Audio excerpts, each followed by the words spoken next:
Chapter 38. The witnesses there were twice 15 this time. Went with him as far as Hector's Street. They halted at the curb. He crossed the street and went on alone. Piper megaphoned after him. Maniac, come back! We was just kidding. You don't have to. Maniac just waved and went on. He knew he should be afraid of these Eastenders, these so-called black people, but he wasn't. It was himself he was afraid of any trouble he might cause just by being there. It was the day of the worms, the first almost warm after the rainy night day in April, when you bolt from your house to find yourself in a world of worms.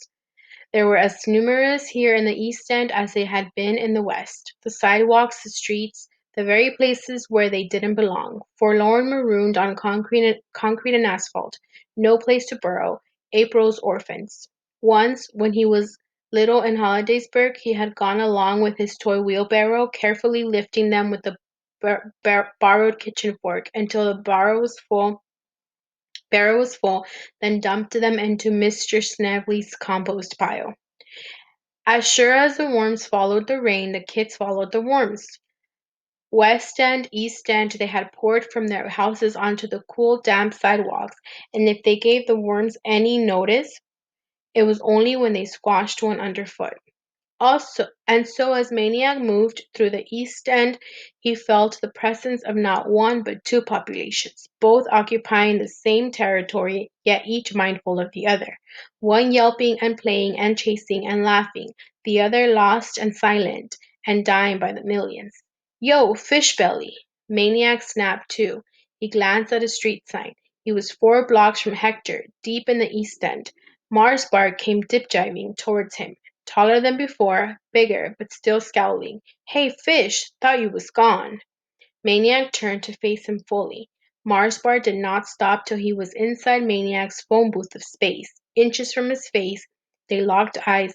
Lively Maniac thinking I must be growing too. He said, I'm back. The scowl fiercened. Maybe nobody told you. I'm badder than ever. I'm getting badder every day. I'm almost afraid to wake up in the morning. He leaned in closer, 'cause of how bad I might go overnight. Maniac smiled, nodded. Yeah, you're bad, Mars. He gave a sniff. His smile went a little smirky. And I'm getting so bad myself, I think I must be half black. Mars' eyes bulged. He backed off. The scowl collapsed, and he howled with laughter. His buddies, who were hanging back, stared dumbly. As Mars unwound from his laughing fit, he studied Maniac up and down, aware, too, that Maniac was studying him. When he could speak again, he said, Still them raggedy clothes, huh, Fish? He lifted one foot post. I seen you looking like them kicks. Just got 'em. Maniac nodded. Nice. They were more than nice. They were beautiful. The best. Yes, the baddest sneaks he had ever seen.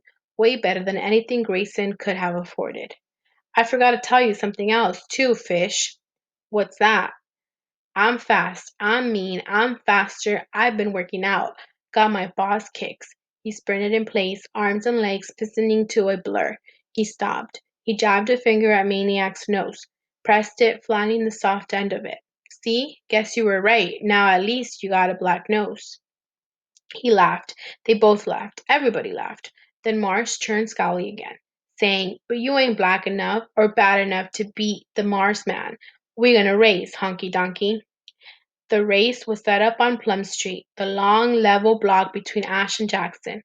By the time they were ready, half the kids in the East End were there, from the tiniest pipsqueaks to high schoolers. The little kids ran races of their own from curb to curb.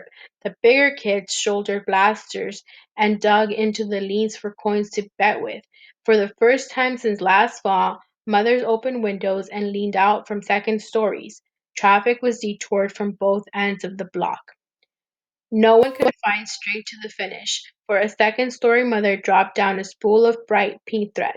Another problem was the start. First they had to find chalk to draw the start line. When they did, nobody could seem to draw it straight. The result, a stack of starting lines creeping up the street till someone brought out a yardstick and did it right.